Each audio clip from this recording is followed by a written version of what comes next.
Le terme antisémitisme est incorrect. Il ne devrait plus être utilisé. On devrait le remplacer par anti-juif ou anti-judaïsme. Les raisons sont simples. Les langues sémites sont nombreuses et la majorité des gens qui sont des locuteurs d'une langue sémite sont les Arabes. Alors quand les gens ils disent antisémite, ils veulent dire anti-juif. Mais en disant ça, ils excluent la vaste, l'écrasante majorité des sémites, des locuteurs d'une langue sémite. Ça n'a pas beaucoup de sens. Dans les années 1800, les linguistes européens ont établi qu'il y avait une famille de langues sémites. On dit sémites parce qu'on dit que les Arabes, les Juifs, les Hébreux sont des descendants de un des fils de Adam qui s'appelait Sem ou Shem dans les langues sémites et qu'on les classifie tels quels. À l'époque, et encore aujourd'hui malheureusement, on croyait que tous les Juifs sont effectivement des descendants directs de Jacob, le fils d'Israël. Jacob, le fils d'Abraham, dont le surnom de Jacob est Israël. On a dit, alors, les Juifs, c'est des Sémites. Leur langue d'origine, c'est l'hébreu, ils ne la parlent plus, mais ce sont des Sémites. Et aussi, chez les Juifs, on dit aussi cela, qu'ils sont effectivement tous des descendants de Jacob, et qu'ils se sont mariés juste entre eux, et qu'ils n'ont pas fait de prosélytisme, donc ils n'ont pas tenté de faire des convertis à leur religion, et qu'ils sont donc sémites, les Hébreux, les vrais originaux juifs de la Bible. Ceci est malheureusement faux, malheureusement, pas malheureusement, peu importe, c'est un fait qui n'est pas avéré historique. Ce n'est pas historique, ce n'est pas une réalité, une vérité anthropologique. La vaste majorité des Juifs, l'écrasante, la quasi-totalité des Juifs sont des descendants de convertis. On parle des Juifs qui sont en Afrique du Nord, d'origine nord-africaine, maghrébine, qui sont généralement des Amazirs, des Berbères, qui, il y a des millénaires de ça, se sont convertis au judaïsme et qu'ils ont propagé et gardé la religion qu'ils ont passée jusqu'à aujourd'hui. On parle des Juifs ashkénazes qui sont d'Europe, principalement Europe centrale et Europe de l'Est. Eux aussi, ce sont des descendants de convertis. Ils sont un mélange de Européens et aussi de Juifs originaires d'Asie centrale. Notamment et surtout majoritairement des descendants de Khazars. Donc les Khazars ou Khazars, qui est un royaume qui a existé il y a plus de 1000 ans en Asie centrale. De cet empire, ce royaume, le roi s'était converti au judaïsme pour avoir une alternative, si vous voulez, être différent des chrétiens qui sont au nord et des juifs et des musulmans qui sont au sud. Lorsque, après une couple de siècles, l'empire s'est effondré, les Juifs de l'Empire Khazar se sont établis, se sont propagés, encore une fois, sont restés sur place, d'autres sont partis dans d'autres contrées d'Asie centrale, et la majorité est partie en Europe, dans les steppes de Russie, en Europe de l'Est, en Europe centrale. C'est pas la première fois dans l'histoire que des personnes se revendiquent d'ancêtres dont ils ne sont pas les descendants. La réalité est que les Juifs d'aujourd'hui ne sont pas les descendants directs des Juifs de la Bible et de la terre de Palestine. Ce sont des descendants de convertis. Je peux te donner l'exemple, par exemple, de beaucoup d'arabophones du Maghreb, dont les ancêtres sont amazirs, qui se sont islamisés et arabisés, et se sont créés des ancêtres arabes qui n'existaient pas, juste pour pouvoir se réclamer comme étant arabes et avoir un certain prestige. Où pensait-il? Maintenant, le fait que les Juifs qui sont partout dans le monde ne sont pas descendants directs, biologiques, par filiation, des Juifs de la Bible et de l'Ancien Temps, ça ne veut pas dire qu'ils ne sont pas des vrais juifs. Affirmer cela, c'est une forme de discrimination et de racisme. On ne peut pas juste dire, ah, toi, ta descendance, c'est pas la vraie, comme tu dis, on va faire un test d'ADN. On va pas établir si quelqu'un est juif ou non juif avec des tests d'ADN. C'est du racialisme, ça fait pas de sens. Si pour certains individus juifs, c'est important et c'est nécessaire d'établir leur judaïté uniquement par la biologie, bon, c'est pas de nos affaires à nous qui ne sommes pas juifs, mais de l'extérieur, si quelqu'un se dit juif, on le prend au mot, voilà.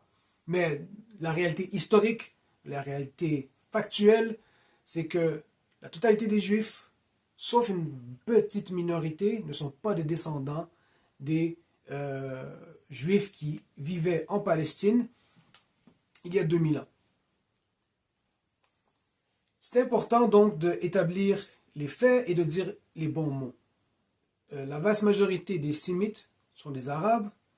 Les Juifs qui sont présentement partout dans le monde ne sont pas des descendants de ces Hébreux. Par contre, il y a ici encore une autre nuance à établir, car c'est une réalité qui est complexe. Quand les Juifs d'Europe se sont installés en Palestine au début des années 1900, ils ont voulu recréer un sentiment national. Ils parlaient différentes langues. La majorité parlait yiddish, mais beaucoup parlaient le français, l'anglais. Ensuite, tranquillement, plus tard, des Juifs sont venus s'installer du monde arabe, qui parlaient arabe. Alors, ils ont décidé de revivifier l'hébreu. L'hébreu qui était une langue morte, au sens qui n'était pas parlée dans la vie de tous les jours. Ce n'était pas une langue maternelle pour personne. C'était une langue strictement liturgique, donc religieuse. Ils l'ont revivifié, ils l'ont mise à jour, ils ont créé du nouveau vocabulaire pour le monde moderne et il est parlé présentement. Mais ce n'est pas la langue maternelle et ancestrale des Juifs venus d'Europe ou des Juifs qui sont venus du Maghreb ou du Proche-Orient ou ailleurs.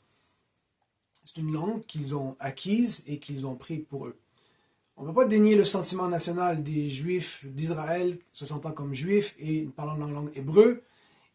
Ici, ils veulent dire nous sommes sémites parce qu'ils parlent une langue sémite. Sémite, oui, mais ce n'est pas la réalité biologique. Maintenant,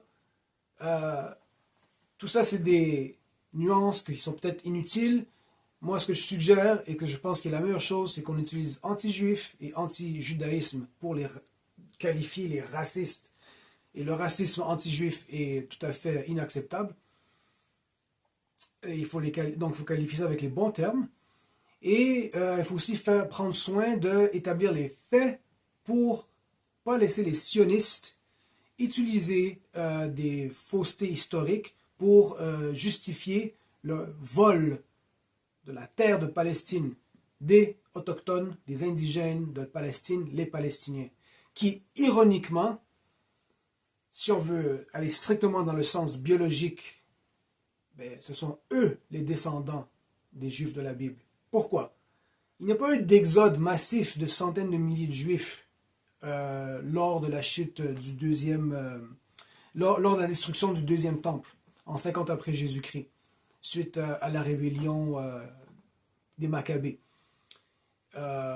C'est une fausse histoire, c'est pas vrai. Oui, il y a des Juifs qui sont partis, mais la majorité sont restés sur place, et ce qui est gênant, c'est que pour beaucoup d'entre eux, je comprends, c'est que la vaste majorité se sont convertis au christianisme. Par la suite, quand les musulmans sont venus, une autre grande majorité, avec les siècles, ça a pris beaucoup de temps, mais une majorité a fini par se convertir à l'islam. Ce qui fait qu'il y a environ un siècle de cela, un petit peu plus qu'un siècle, si on parle des années 1900, 1895, 1905, le dernier recensement fait par l'Empire ottoman, celui de 1904, il y avait 6% de juifs. Et là-dessus, environ déjà 1% de juifs européens et 5% de juifs autochtones, authentiquement juifs palestiniens. Donc, les descendants directement de Jacob, Beni Israël, comme ils disent, comme on dit les musulmans en arabe, les fils d'Israël. Des gens qui sont directement descendus et qui ne se sont pas changés, qui n'ont pas converti à aucune autre religion. Les Palestiniens ne sont donc pas les descendants purs et directs de ces Juifs, mais ils sont descendants d'eux. Quand je dis pas descendants purs, c'est parce que les Palestiniens sont dans une terre qui est au croisement de l'Europe, de l'Afrique, de l'Asie, et beaucoup de peuples se sont installés dans la région. Il faut penser aux Romains, ils étaient voisins des Égyptiens, et ils étaient pas loin de la Perse. Au nord, on avait d'autres Européens, les Turcs sont venus. Alors, eux-mêmes, ils avaient une population cananéenne autochtone qui prédate même la venue des Juifs d'Égypte, selon l'histoire sainte. Donc, voilà. Alors, antisémitisme, c'est un terme à reléguer aux oubliettes, à moins qu'on veut qualifier quelqu'un qui est raciste contre tous les sémites, hébreux, araméens, arabes. Et ensuite, chose importante à établir, les Juifs qui sont venus s'installer en Palestine ne sont pas les descendants des Juifs de la Bible. Ceci étant dit, ça ne défait pas le fait qu'ils soient des vrais Juifs, s'ils croient à leur religion et qu'ils se considèrent et s'identifient comme tels. Voilà, ça c'est pas de nos affaires à nous qui ne sommes pas Juifs. L'autre chose, s'ils veulent vivre dans cette contrée, ben là ça c'est aux Palestiniens d'en décider parce que c'est leur terre. Donc, les musulmans palestiniens, les musulmans ottomans, les musulmans en général, ont toujours été très accueillants et très tolérants vis-à-vis les chrétiens et les juifs. Mais au bout du compte, lorsque les Palestiniens étaient dans leur pays, que l'Empire ottoman a finalement